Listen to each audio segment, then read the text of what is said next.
Hello student, today we are going to discuss mathematical analysis of unit cell. Unit cell का mathematical analysis आज हम करेंगे. Mathematical analysis of unit cell. तो हमने कौन कौन सी यूनिट सेल पढ़ी? हमने सबसे पहले पढ़ा था सिंपल क्यूबिक यूनिट सेल या सिंपल क्यूबिक क्लोज पैकिंग पढ़ा था. Second body centred close packing. Third आपका hexagonal close packing. Fourth face centred close packing. और हम उसको क्या कहते थे? Cubic close packing. तो हम एक एक करके सभी को स्टार्ट करते हैं. तो सबसे पहले मैथमेटिकल एनालिसिस हम देखते हैं फॉर सिंपल यूनिट सेल और primitive unit cell. Simple unit cell और प्रिमिटिव.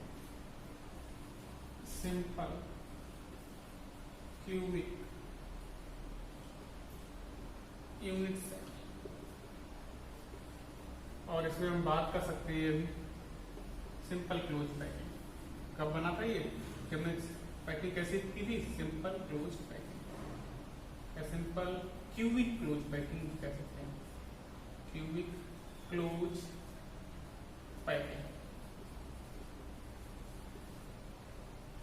हम सभी में क्या क्या सीखने वाले हैं? फर्स्ट पार्ट कि सिंपल क्यूबिक क्लोज पैकिंग थी, उसके लिए जो इफेक्टिव नंबर ऑफ एटम क्या होता था. तो सबसे पहला हमारा आ जाएगा इफेक्टिव नंबर ऑफ एटम. तो हमने पढ़ा था, ये हम पहले निकाल चुके हैं, कैलकुलेट कर चुके हैं कि इसके लिए जो इफेक्टिव नंबर ऑफ एटम होता है वो 1 होता है. कैसे? क्योंकि सिंपल क्यूबिक यूनिट सेल में क्या होता था कि जितने भी एटम्स होते हैं वो क्यूब के कहाँ थे? कॉर्नर पर होते थे. और कॉर्नर का जो आपका कंट्रीब्यूशन होता है वो कितना होता है? 1/8. यानी कहने का मतलब ये हो गया 8 इंटू 1/8. यानी कि कितने कॉर्नर एटम होते हैं? 8. कंट्रीब्यूशन कितना होता है? 1/8. यानी कुल मिलाकर कितना है? 1. सेकेंड इसके हम बात करेंगे कोऑर्डिनेशन नंबर. Coordination number. इसके लिए कोऑर्डिनेशन नंबर क्या होता है हम पहले ही बता चुके हैं, फिर एक बार देखते हैं. इसके लिए जो कोऑर्डिनेशन नंबर होता है वो होता है आपका 6. कितना होता है? 6. कैसे होता है एक बार फिर देख लें. हमने इसकी डेफिनेशन बताई थी. नियरेस्ट टचिंग जो एटम होता है, number of the nearest touching atom क्या कहलाते हैं आपको? कोऑर्डिनेशन नंबर क्या कहलाता था? Coordination number. यानी जितने नियरेस्ट टचिंग एटम होते हैं वो सभी क्या कहलाते हैं? Coordination number. हम देखते हैं, मान लीजिए एक एटम हमारे ये है. सिंपल यूनिट सेल में कहाँ होते हैं एटम? कॉर्नर. ये सभी क्या हो गए? कॉर्नर से एटम. अब हम देखते हैं किसके कितने टचिंग एटम. मान लो ये हमने एक एटम कंसीडर किया, तो इसका नियरेस्ट एटम कौन सा होगा? ध्यान देना. एक तो आपका ये हो गया क्योंकि ये क्या है? Edge length. दूसरा आपका ये हो गया फर्स्ट सेकेंड. और तीसरा आपका ये हो गया थर्ड. ये इसके नियरेस्ट एटम हो गए. ये इसका नियरेस्ट एटम नहीं होगा क्योंकि क्या है? Face diagonal. और क्यू का फेस डायगोनल क्या होता है? √2a. क्या होता है? √2a. तो ये हमें मालूम दूरी अगर ए हो, डिस्टेंस ए होगी, ये ए होगा. लेकिन ये यहां से यहां तक का जो डिस्टेंस होगा वो √2a होगा. कितना होगा? √2a. ये भी ये है, ये भी ये है, ये भी ये. तो ये इसका नियरेस्ट एटम नहीं. नियरेस्ट एटम कौन सा होगा? देखो सबसे कम दूरी पर होगा वो नियरेस्ट होगा. तो ये ए डिस्टेंस है, यहाँ से यहाँ तक का ये है, यहाँ से यहाँ तक. ये 3 एटम कैसे होगा? नियरेस्ट. ऐसे ही आपका एक इधर होगा, एक इधर होगा, एक. तो 6 नियरेस्ट एटम क्यों? एक यूनिट सेल ऐसी बनेगी, एक इसके पीछे एक इसके ऊपर. तो कुल मिलाकर कोऑर्डिनेशन नंबर कितना होता है इसका? 6 होता है. तीसरी हम बात करेंगे इसके relation between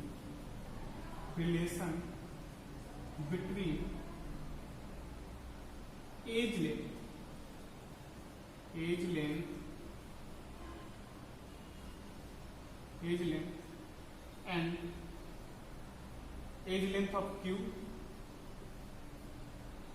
and radius of sphere, और हम कह सकते हैं एटम। यानी हम रिलेशन निकालेंगे क्यूब की एज लेंथ में और स्फीयर की रेडियस में। अगर हम वहां से कंसीडर कर लें, let us consider edge length of cube, हमने मान लिया है ए, और रेडियस मान लिया, रेडियस ऑफ स्फीयर हमने कंसीडर कर लिया। क्या कंसीडर कर लिया? आर। क्लियर? अब इनका रिलेशन देखें। हम एक बार इसको फिर से ड्रा करते हैं इस तरीके से होगा। अगर हम इसको 3D में बनाएं,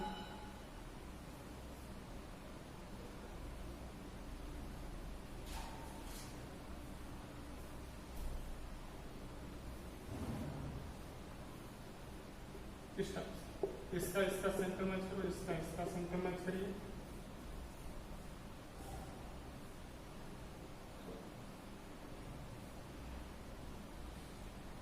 ये क्या बनेगा? क्यूब। यानी ये जो एटम्स हैं हमारे, वो कैसे होते हैं? टच करते हैं। यहां पर ये कह सकते हैं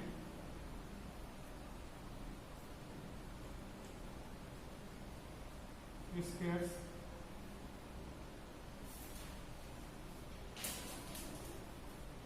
in simple cubic piping, spheres are touch each other. ये स्फीयर से एक दूसरे क्या कर रहे होते हैं? टच कर रहे होते हैं। अब ये ध्यान दें, ये हमारा ए है, तो इसकी रेडियस कितनी होगी यार? इसकी रेडियस कितनी होगा? तो ए इक्वल टू कितना होगा? 2r। ऐसे ये भी ए इक्वल टू कितना होगा? 2r। तो हमारा रिलेशन निकल आया a इक्वल टू 2r। क्योंकि क्या है, ये स्फीयर एक क्लोज पैकिंग हो रही है। क्लोज पैकिंग क्या होता है? स्पेस कम से कम होना चाहिए, तो ये एक दूसरे क्या करेंगे? टच करेंगे। वैसे भी मैं आपको बताया था, जब सिंपल क्यूबिक यूनिट सेल या सिंपल क्यूबिक पैकिंग जब हम बता रहे थे, तो हमने आपको बताया था इसमें हम स्क्वायर पैकिंग को यूज करते थे। और स्क्वायर पैकिंग बनती कैसे थी? जब एक दूसरे एटम को हम रो और कॉलम में टच करते हुए बनाते। तो ये एक दूसरे क्या कर रहे हैं? टच करेंगे, तो ये इक्वल टू कितना हो जाएगा? 2r। लास्ट हम इसके बारे में बात करते हैं।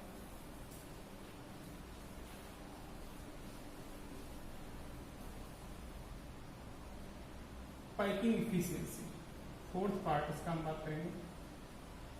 पाइपिंग इफिशियंसी, जो सिंपल क्लोज पैकिंग है उसकी क्या इफिशियंसी है? कितने एटम्स क्लोज पैक होते हैं, यानी कितना स्पेस एटम के द्वारा ऑक्यूपाई किया जाता है। और जैसा कि हमें पता था कि जब सिंपल क्यूबिक बनता था तो उसमें भी कुछ वॉइड्स लेफ्ट होती थी, और कितना स्पेस आपका वैकेंट रहता है। तो ये हमें पता चलेगा किससे? Packing efficiency. तो किसी भी टाइप की पैकिंग हो रही हो उसके लिए फॉर्मूला क्या होता है? पैकिंग इफिशियंसी इक्वल टू होता है वॉल्यूम occupied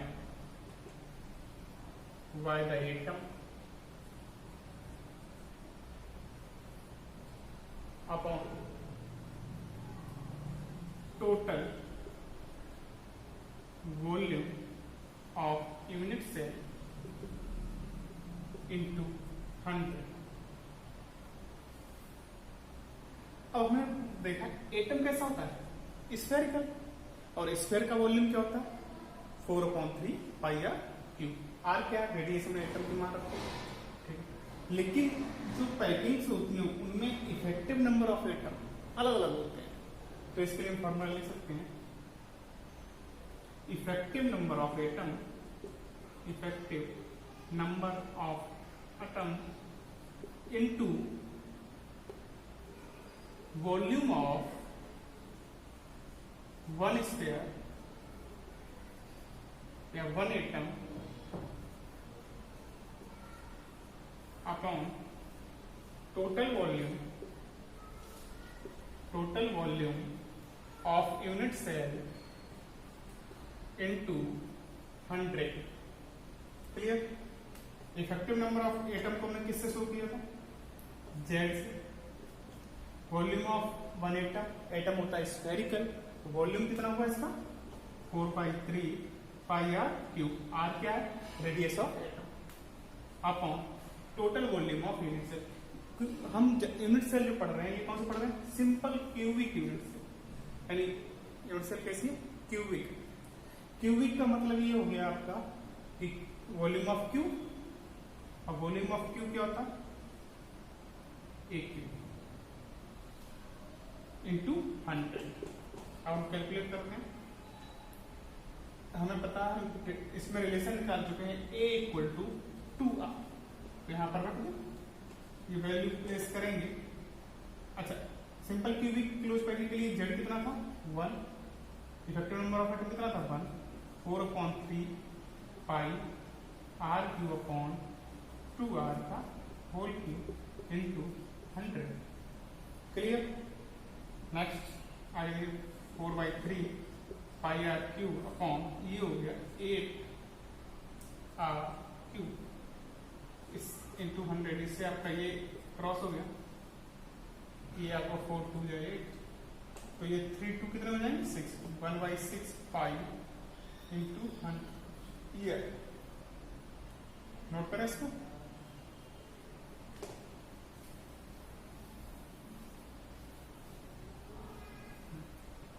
नेक्स्ट, तो पैकिंग एफिशिएंसी क्या था आपका? आया था 1/6 पाई। पाई की वैल्यू कितनी होगी? 3.14। ये होगी पाई की वैल्यू। 6 इंटू 100, इसको अगर कट करेंगे तो 0.65 30 और 6 2 12।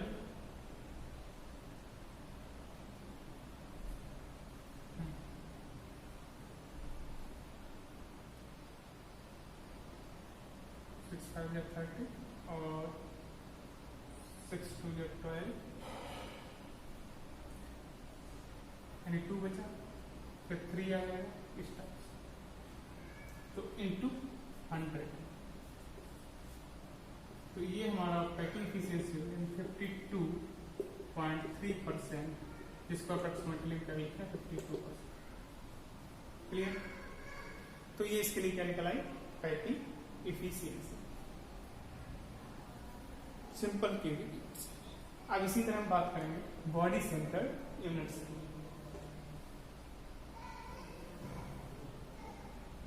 हटा दें सर।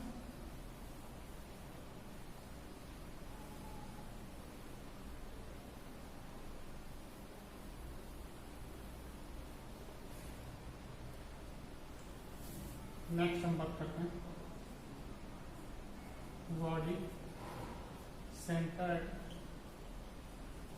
यूनिट सेल, या हम बात करें BCC, body centre close packing. Body centre close packing या बॉडी सेंटर यूनिट सेल में क्या होता है कि इसमें जो एटम होते हैं वो कॉर्नर के साथ साथ बॉडी के सेंटर पर भी प्रेजेंट होता है। एक एटम बॉडी के सेंटर पर प्रेजेंट होता है। ड्रॉ कर लेंगे।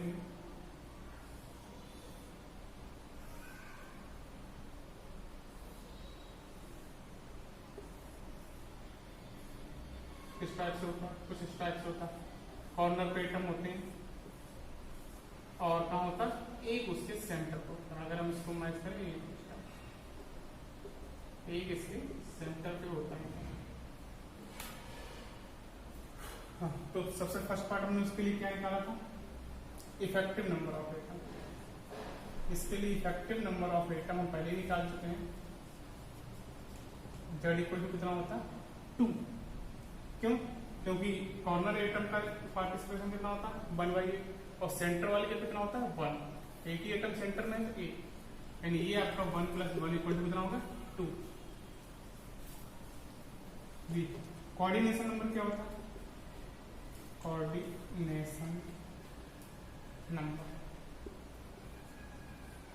अभी हमने सिंपल क्यूबिक में बताया था, ये जो एटम होते हैं एक दूसरे को टच कर रहे होते हैं। अब क्या है, इस कंडीशन में भी एक दूसरे को टच करेंगे, चेक करते हैं। जैसे अगर मैं मान लो ये फेस के एटम बना लिए, ये नीचे वाला फेस है, इसके 4 एटम और ये क्या है इसके सेंटर में। जब ये इसके सेंटर में आएगा तो क्या होगा, जब यहाँ ये फिट होगा इनके सेंटर में, तो ये एटम अपने आप क्या होंगे, थोड़े से वाइड हो जाएंगे, तो इस तरीके से, और ये एटम आपका यहाँ जाकर इस तरीके से फिट हो जाएगा सेंटर में, और एक लेयर ऐसे इसके ऊपर आ जाएगा, ऐसे एक लेयर इसके कहाँ आ जाएगी, पीछे। तो इस तरीके से यानी अब ये जो एटम है एक दूसरे के टच में नहीं होंगे, एक दूसरे से क्या होंगे, एक डिस्टेंस पर होंगे प्रॉपर। अब ध्यान देना, ऐसा ये फेस ऊपर होगा, ऐसा ये फेस नीचे होगा, तो कुल मिलाकर इसको कितने एटम टच करेंगे, 8। कितने टच करेंगे, तो ये जो बॉडी सेंटर्ड एटम होगा ऊपर वाले फेस से कवर्ड होगा और नीचे वाले फेस से भी कवर्ड होगा। इस तरीके से इसको 8 एटम टच करते हैं, तो इसका कोऑर्डिनेशन नंबर कितना हो जाता है, 8। ये तो हो गया इसका कोऑर्डिनेशन। नेक्स्ट थर्ड बात करते हैं relation between A and R. A हमें पता ही क्या है, आर क्या है, ए है edge length of unit cell, R क्या है, रेडियस ऑफ स्फीयर। अब जो हमने बताया ये इनके सेंटर में होगा, ठीक है, तो ये जो एटम होगा इसकी वजह जो सेंटर में है ये आपस में टच नहीं करेंगे, तो ये एटम कहाँ होगा, क्यू के फेस डायगोनल पर, क्यू के। अब ये हमने बताया ये एटम इनको भी टच कर रहा है और इनको भी टच कर रहा है, लेकिन ये फेस के एटम जो है एक दूसरे को टच नहीं कर रहे हैं। तो हमें पता है ये ए है, ये ए है, तो क्यू का फेस डायगोनल क्या होगा, √2a। कितना हो जाएगा, √2। ध्यान दें थोड़ा सा, ये आपका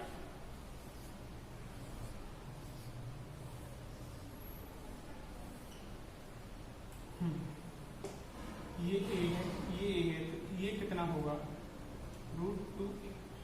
फिर पर ध्यान दें, फेस डायगोनल ऑफ क्यू हमारा हो गया √2, क्लियर। तो हम ध्यान दें ये चीज होगी √2 और ये कितनी है, 8। और ये जो एटम होंगे आपस में एक दूसरे को टच कर रहे होंगे, क्योंकि एक दूसरे के कहाँ रखे हैं, ऊपर। हमने बताया ये एटम ऊपर वाले 4 एटम के संपर्क आपका टच कर रहा है, ये नीचे वाले को भी टच कर। तो इसको एक और हम समझ लें तो ये इस टाइप से हो जाएगा,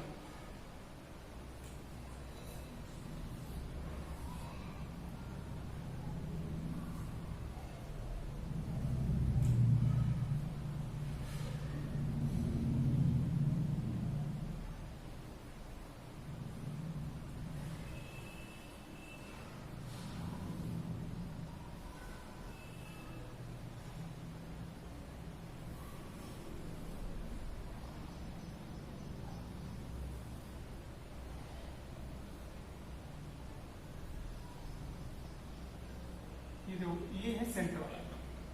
अब ध्यान देना ये ए है, ये सॉरी ये भी निकाल लिया, ये कितनी है, √2 ये। तो कहने का मतलब ये होगा ये एटम जो है, ये जो हमारी लेंथ बन रही है यहाँ से, ये क्या कहलाएगा, डायगोनल ऑफ क्यू। क्या कहलाएगा, डायगोनल ऑफ क्यू। या तो हम ऐसे समझ लें या हम ऐसे देख लें, √2a ये है, एक ये है, ये कितना हो जाएगा, √3। कितना हो जाएगा, मैं आपको बहुत अच्छे से आता हूँ। तो अगर हम देखें, हाँ अब ये स्क्वायर एक दूसरे को क्या करेंगे, टच कर रहे हैं। ये हमारा आर होगा, ये आर होगा, ये कितना हो जाएगा, 2r। तो यहाँ पर ध्यान दें, diagonal of Q, diagonal of Q हमें पता है √3a होता है। कितना होता है, √3। यहाँ से जो डायगोनल है वो कितना निकल जाएगा, 4r। कितना निकल जाएगा, 4r, यानी इसको लिख सकते हैं 4r। यानी हमारा हो गया √3a = 4r, यानी a = 4/√3। ये हमारा रिलेशन हो गया इसमें ए की लेंथ और रेडियस ऑफ स्फीयर में। एक बार फिर से ध्यान दें, ये एटम एक दूसरे को टच नहीं करेंगे। क्यों? क्योंकि इनके बीच में एक सेंटर एटम है। अगर ये टच कर गए तो ये इनके बीच में नहीं जा पाएगा। जैसे आप सिंपली आप 5 बॉल ले लें और इन 4 बॉल के ऊपर 5वीं बॉल रखे दें तो ये एक दूसरे को टच नहीं करेंगे। उसमें थोड़ा सा अंदर करेंगे तो वो एक दूसरे से कैसे हो जाएंगे? बाहर हो जाएंगे। कैसे हो जाएंगे? और जब ऊपर ऐसे ले रखेंगे तो ये एटम और ये एटम आपस में क्या कर रहे हैं? टच। ये क्या है? क्यूब का डायगोनल। अब क्यूब का डायगोनल कितना होता है? √3 है। जैसा कि हमने पढ़ा था √3, तो क्यूब का डायगोनल कितना होता है हमने? √3।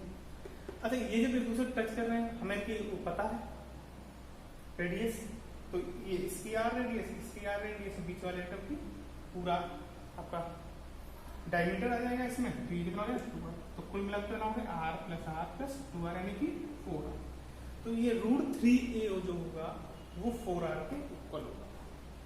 4r के कैसा होगा? इक्वल। तो √3a इक्वल टू 4r यानी a equal to 4/√3r। Last आपका बचा पाइपिंग इफिशियंसी। पाइपिंग इफिशियंसी तो बी पार्ट में हम बात करेंगे पाइपिंग इफिशियंसी की। तो हमें पता है Z into 4/3 πr³ upon a³ into 100। इसके लिए मैं Z निकाला में 2 था, ये 4/3 πr³ और a का रिलेशन क्या निकला था? a का रिलेशन निकला था a इक्वल टू 4/√3r। निकला तो ये हो गया 4/√3r का क्यूब। तो 2 इंटू 8/3 इंटू πr³, ये हो गया 64 अपॉन 3√3 इंटू r³। इससे ये क्रॉस हो गया, ये क्रॉस हो गया, इससे ये आपका 8 टाइम ये कहाँ गया ऊपर।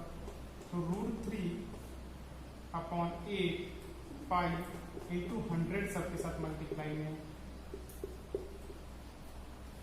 ठीक है, इसको सॉल्व करेंगे तो √3 1.732 3.14 अपॉन 8 इंटू 100। इसको अगर हम काट दें 25 और ये 2 और इसको अगर हम काट दें तो ये 0.8 1 और 6 इस तरीके से, यानी 0.816 इंटू 3.14 इंटू 25। क्लियर है? अब इसको हम क्या करेंगे, इसको सॉल्व करेंगे तो हमारा 68% है। कितना निकल जाएगा? 68%। तो पाइपिंग इफिशियंसी जो हो गई बॉडी सेंटर्ड के लिए क्या होगी? 68%। यानी बैकेंड स्पेसिस कितना बचेगा? स्पेस जो इसमें होगा वो कितना होगा? 32%। कितना होगा? 32%। नेक्स्ट अब हम बात करेंगे FCC के लिए।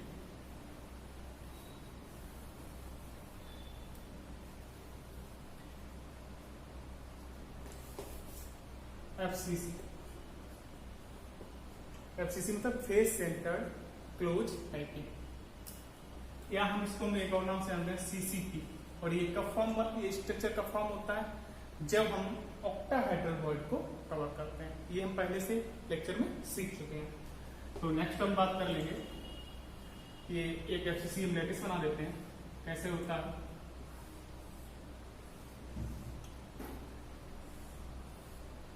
कुछ इस टाइप से होता है। जो एटम्स होते हैं वो कॉर्नर पर होते हैं और इस कॉर्नर के साथ साथ फेस सेंटर पर भी होते हैं। इस पर भी होगा, इस पर भी होगा, इसके सामने भी होगा, इसके पीछे, इस तरीके से। फेस सेंटर्ड वाला जो एटम होता है वो इन सबको टच कर रहा होता है।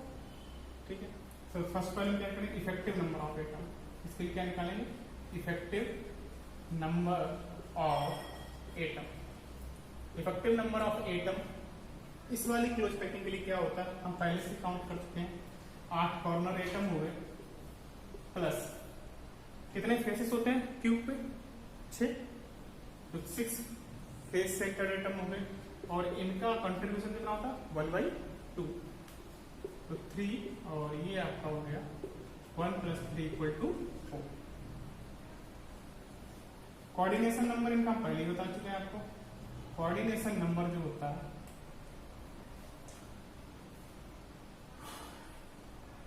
वो आपका 12 होता है। कोऑर्डिनेशन नंबर जो फेस सेंटर होता कितना होता है 12। क्लियर, ये हम बता चुके आपको किस तरीके से। थर्ड आपका आता है relation between A and are.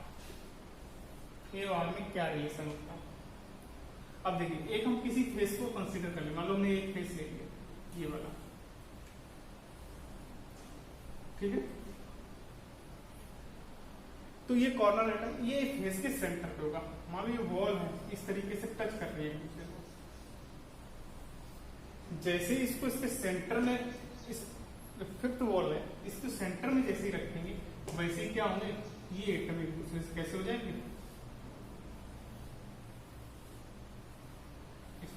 लेकिन ये फेस सेंटर्ड वाला जो एटम होगा इन फोर्थ एटम को क्या कर रहा होगा, टच कर रहा होगा।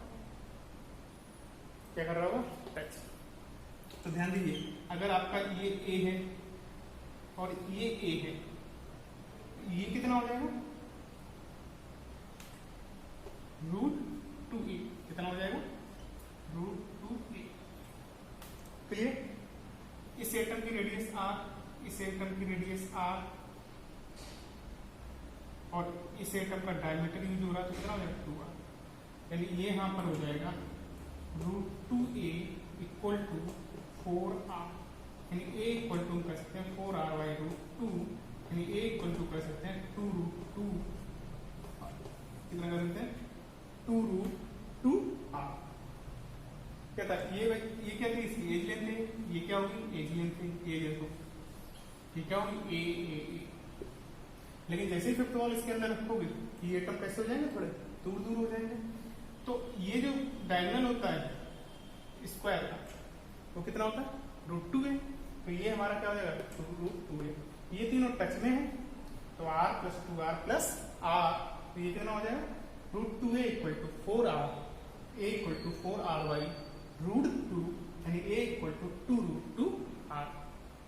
ये रिलेशन हो गया a और r।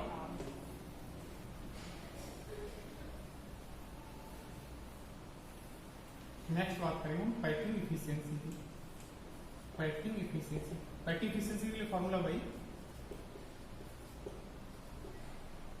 Upon AQ × 100। Effective number of atom इसके लिए कितना था 4 × 4/3 पाई r³ और a = कितना निकला 2√2r। ये हमने रख दिया a = 2√2r, यहाँ पर रख दिया, प्लस कर दिया वैल्यू। तो 4 × 4/3 पाई r³ अपॉन ये हो जाएगा 8, इसका आएगा 2√2 × r × 100। r2 से r3 क्रॉस हो जाएगा, इससे आपका ये क्रॉस हो जाएगा, तो हमारा बचेगा पाई अपॉन ये वैल्यू उठ के नीचे आ जाएगी 3 × √2 × 100, 3 × √2 × 100। इसकी वैल्यू होती 3.14, इसकी वैल्यू होती 3 × 1.414 × 100, तो 3.14 अपॉन, इसको कैलकुलेट करेंगे तो ये 3 4 या 12, 3 1 या 3 4 फिर 12 × 100। इसको जो आप सॉल्व करेंगे इस वैल्यू को तो आएगा अप्रोक्सीमेटली 74%। क्लियर, तो ये पैकिंग इफिशियंसी होगी किसके लिए, CCP के लिए। इसको हटा रफ करते हैं, नोट करिए आप।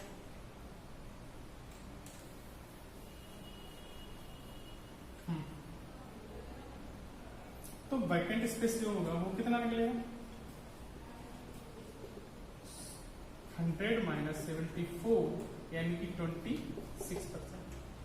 तो जैसे हमने देखा सबसे पहले कितना आया 52%, फिर कितना आया 26%, सॉरी 68%, अब फिर कितना आया 74%। यानी सबसे अच्छी एफिशिएंसी कहाँ मिली आपको देखने को, सीसीपी।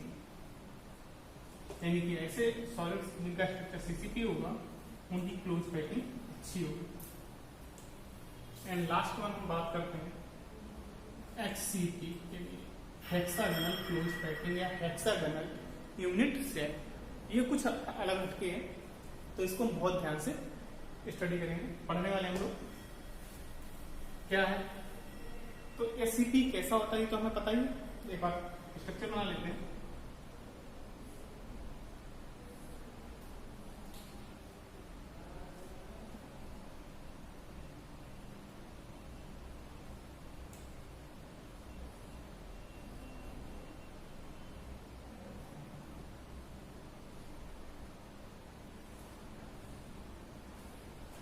ठीक है, इसको हम ड्रॉ करते हैं इस टाइप से। अब पहले भी हम बनाना सीख चुके हैं।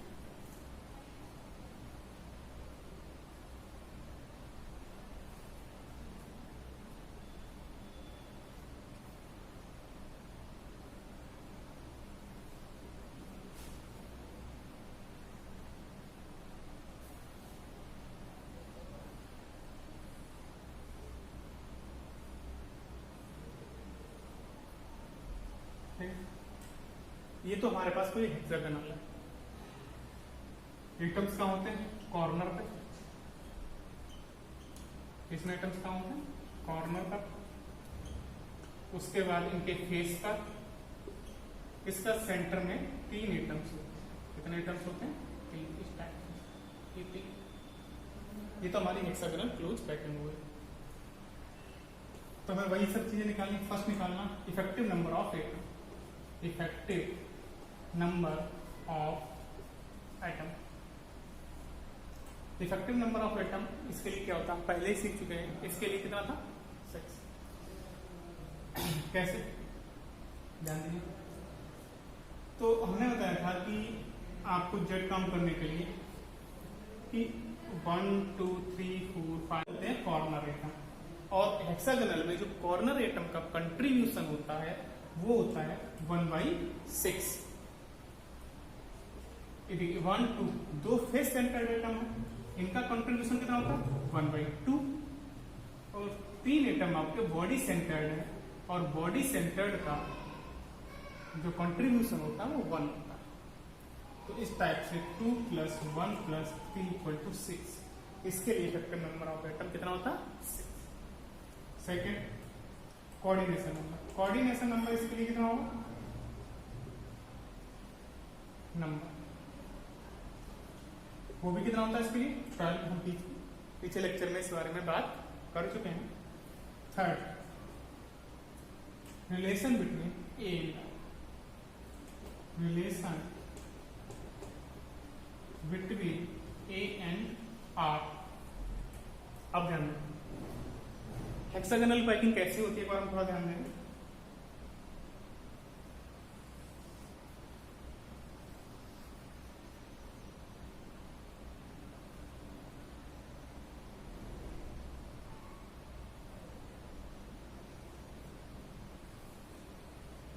हमने स्ट्रक्चर बनाना सिखाया था आपको।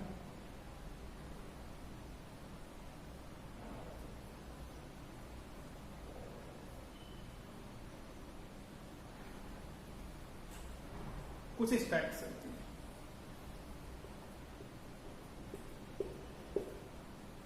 ठीक है, देखो हेक्सागोनल फॉर्म हो रहा है। इस पैकिंग देखिए सभी एटम क्या कर रहे हैं, एक दूसरे को टच कर रहे हैं। ये एटम इसको टच कर रहा है, ये एटम इसको टच कर रहा है, सारे एटम एक दूसरे को टच, यानी ये सभी एटम एक दूसरे को टच कर रहे हैं। अगर ये सभी एटम टच कर रहे हैं किसी भी फेस के लिए, मान लिया ये फेस मान लिया, मैं इस फेस में क्या होंगे एटम्स क्या करेंगे, टच करेंगे। तो in HCP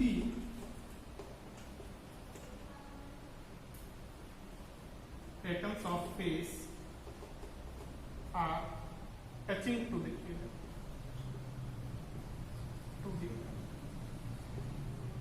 अब जब टच कर रहे हैं ये एटम, तो यहाँ ये क्या है इसकी एक लेंथ मान ली ए, और टच कर रहे हैं तो ये कितना हो जाएगा 2r, यानी अगर हम बात करें ये कितना है a है, और जब टच कर रहे हैं तो ये भी आपका कितना हो जाएगा 2r, तो ये इनकी क्या हो जाएगी रेडियस, तो ये आपका हो जाएगा a equal to 2r।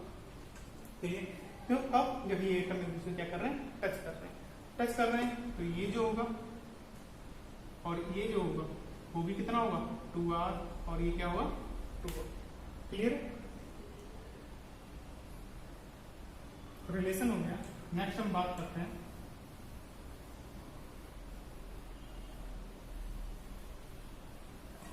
Piping efficiency. तो पाइपिंग इफिशियंसी फॉर्मूला क्या होता है हमें पता ही है, वॉल्यूम यानी Z into 453 pi R cube upon volume of SCP unit cell into 100। क्योंकि अभी ये क्यूब नहीं बन रहा है, अभी तक क्या करते थे हम क्यूब कर देते नीचे, ये क्यूब करते हैं, ठीक है, हेक्सागोनल क्लोज पाइपिंग या hexagonal close piping unit cell. तो इसमें क्या है अलग बन रहा है, तो इसमें हम ए क्यूब नहीं कर सकते, तो हम इसका वॉल्यूम निकाल। अब मैं किसी भी 3D शेप का वॉल्यूम निकालना हो तो वॉल्यूम इक्वल टू क्या होता है, वॉल्यूम इक्वल टू होता है area into height, area into height. मान लेते हैं हेक्सागोनल की हाइट कितनी है h, तो हमें इसकी हाइट पता हो और इसका अगर हमें एरिया पता चल जाए किसी एक फेस का, इस फेस का या इस फेस का, तो वो क्या आपका उससे क्या निकल आएगा वॉल्यूम निकल आएगा। तो देखिए यहां ये क्या बन रहा है ट्राइंगल, ऐसे कितने ट्राइंगल इसमें बने। तो एरिया निकालेंगे, area of the face, area of the face of SCP, ध्यान देना एक ट्राइंगल ये बन गया, एक ये बन गया, एक ये बन गया, एक ये बन गया, तो कुल मिलाकर 1 2 3 4 5 6 कितने ट्राइंगल बन रहे हैं 6, यानी 6 into area of the triangle.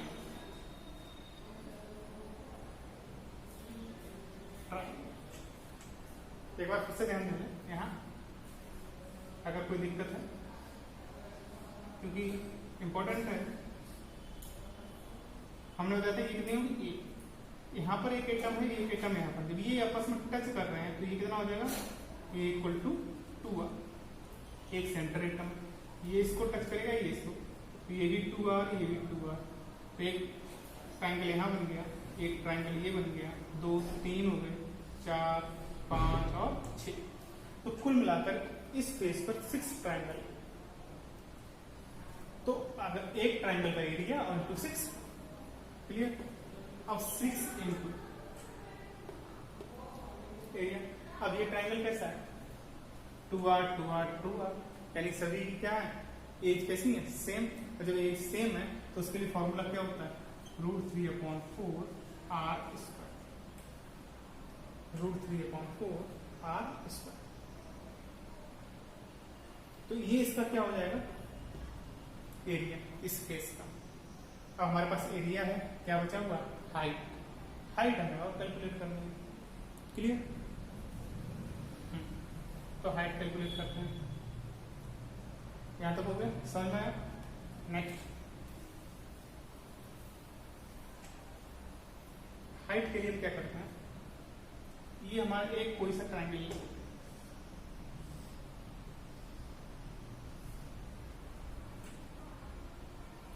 ये आपका 2r है, ये आपका 2r है, ये आपका 2r, इसका हम बाइसेक्टर निकालें, क्या निकालें बाइसेक्टर। मान लीजिए ये आपका A है, ये B है, ये C है, ये ट्राइंगल था ABC, और ये बाइसेक्टर है। बाइसेक्टर मतलब ये एंगल जो कितने होंगे 60 डिग्री होंगे, आप कितना आ जाएगा 30, कितना आ जाएगा 30। यहां से अगर हम इस वाली लेंथ पर परपेंडिकुलर डालें और इसको हम मान लें जी। ये टोटल कितना था 2r, तो ये कितना हो जाएगा 8। ठीक है, हाइट निकालने की कोशिश करें। हाइट क्यों कैसे बात करते हैं। तो ये हमारा ट्राइंगल AOG, इसमें क्या हो जाएगा AG square plus GO square plus AO square equal to A square.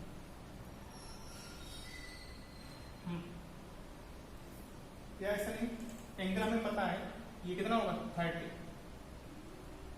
अब हमें क्या चाहिए, तो देखिए कोस 30 इक्वल टू क्या होता है AG अपॉन OG। कोस 30 फार्मूला √3/2 AG R है आपका और AO हमें पता नहीं है, सर OG हमें पता नहीं है, तो ये हम लिखा AO। cos 30 इक्वल टू क्या होता है बेस और ये हाइपोटेन्यूस, बेस अपॉन हाइपोटेन्यूस। तो ये आपका AO है, AO जब निकालेंगे यहाँ से हम तो हो जाएगा 2/√3r। क्लियर।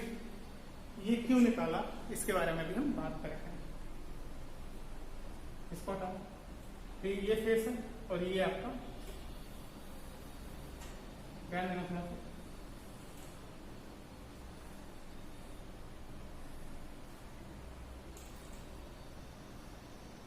क्यों निकाला, हम हाइट निकालना चाह रहे थे।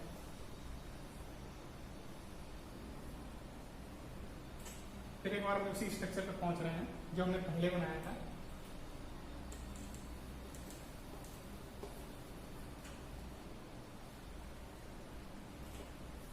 और एक हमारा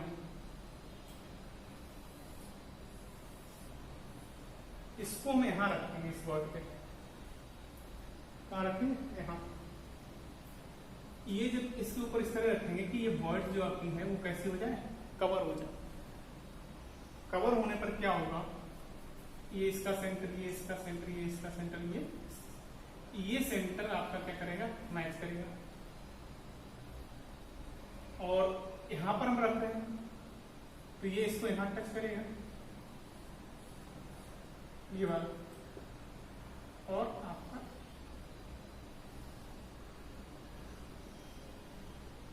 क्लियर। तो ये एटम टच करेंगे तो ये हो जाएगा 2r। कितना हो जाएगा 2r। ये अभी हमने निकाला, ये A है, ये O है, और ये हमने मान लिया कोई और सेंटर है B। कल B हो चुका है तो हम मान लेते हैं P। ये क्या बनेगा 90 डिग्री एंगल कैसे बनेगा, क्योंकि जब इसके ऊपर रखेंगे इस तरीके से, इस बॉल के ऊपर, इस बॉल को, तो कैसे बनेगा 90 डिग्री। तो ये एंगल यहां से निकालना, ठीक है। ये ऐसा परपेंडिकुलर यहां लग रहा है आपको, तो विचार लेंगे कैसा होगा, परपेंडिकुलर होगा। तो ये जब हम निकालेंगे ट्राइंगल AOP में, AOP तो हमारा हो जाएगा AP square equal to AO square plus PO square. तो PO स्क्वायर निकालना तो AP square minus AO square, और AP स्क्वायर कितना है हमारा, AP स्क्वायर में पता 2r, तो 2r का स्क्वायर होगा। AO कितना निकला 2/√3r, तो ये इसका स्क्वायर होगा। तो 4r square minus 4/3r square, यहाँ से हम 4r स्क्वायर कॉमन लेंगे तो 1 माइनस 1/3, इसको सॉल्व करेंगे तो 4r स्क्वायर इंटू 2/3। क्लियर। तो ये हमारा PO स्क्वायर इक्वल टू होगा कितना, तो PO इक्वल टू कितना होगा 2r into 2/3 root 2r into 2/3। ये आपका यहां से निकल के, ध्यान देना कैसे बनता था, ये आपका हाइट कैसे बनती थी, ये कहां से निकाली हमने, ये जो हमारा निकला हुआ है ये क्या है,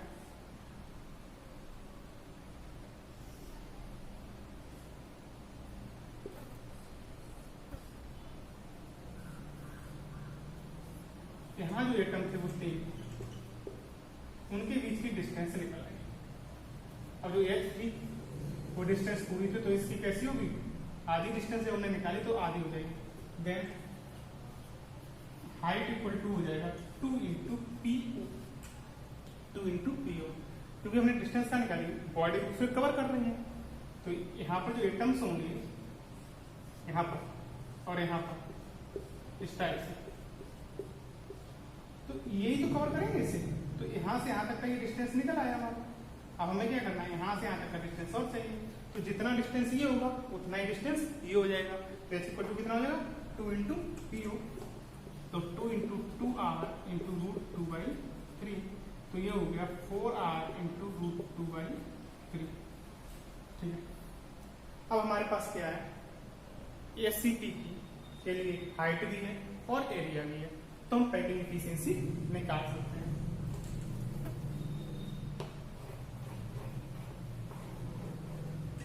पैकिंग एफिशिएंसी के लिए फॉर्मूला था हमारा z into 4/3 pi R cube upon volume of SCP into 100।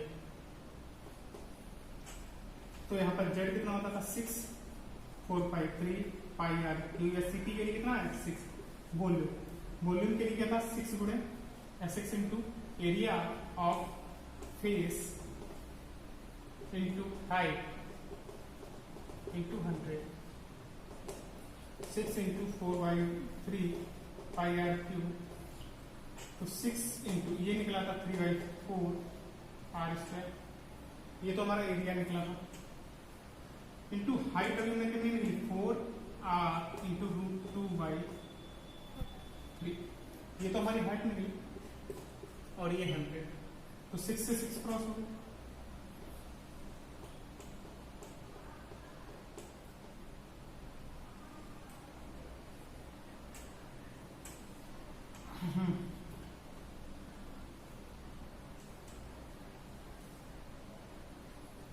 Four से 4 क्रॉस हो गया, इससे ये क्रॉस हो गया, तो क्या बचा हमारे पास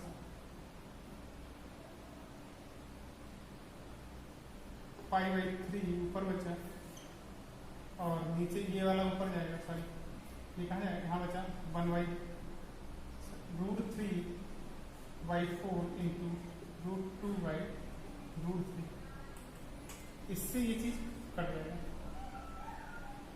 ठीक है, नेक्स्ट हम बात करेंगे, ये हमारा 4 कहाँ चला जाएगा उसके ऊपर, 4 अपॉन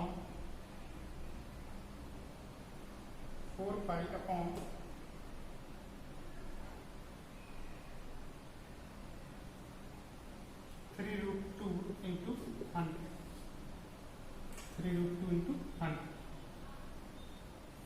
और इसको सॉल्व करेंगे तो आ जाएगा 74%। एक मिनट, राइट होगा,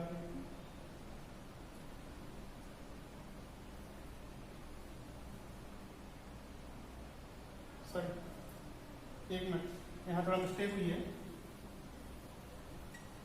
6 into area of the faces, area of the faces मतलब √3/4, और ये कितना था 2a² था, तो 2r, यहाँ पर हमारा क्या था a² इंटू ये निकला था 4r इंटू √2/3, यहाँ पर a इक्वल टू कितना था 2r, तो यहाँ जो कट रहा है यहाँ पर जो क्रॉस हो रहा था 6 से 6 क्रॉस हो जाएगा, इस 4 से ये 4 क्रॉस हो जाएगा, तो ऊपर बचा हमारा 5/3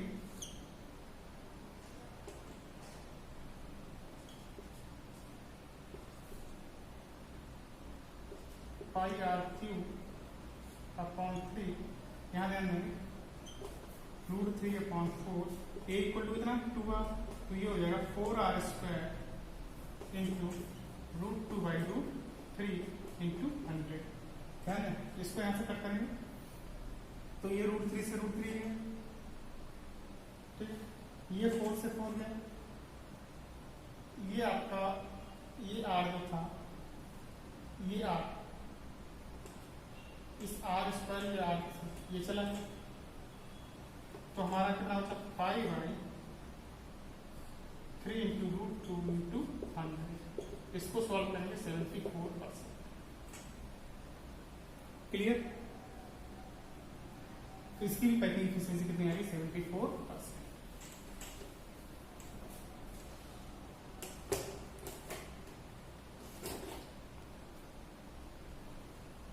एक बार अगर आप चाहें तो फिर से देख लें। जेड कितना होता है 6, ये कितना है 4/3 पाई आर क्यू, ये face area of the face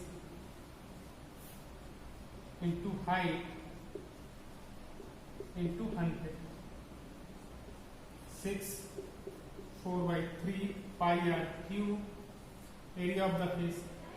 6 faces थे जैसे मैं देखा था, निकाल चुके, वहीं से वैल्यू रखेंगे √3/4, यहाँ पर 2r का क्यू इंटू हाइट निकली थी 4r into √2/3 into 100।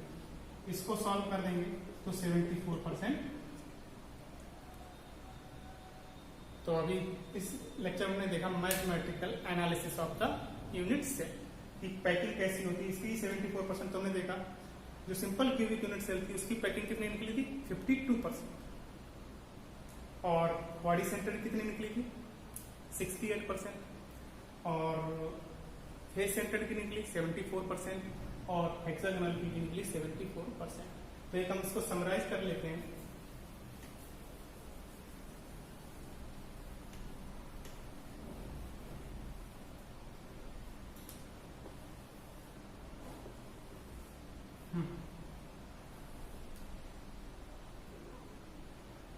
Simple cubic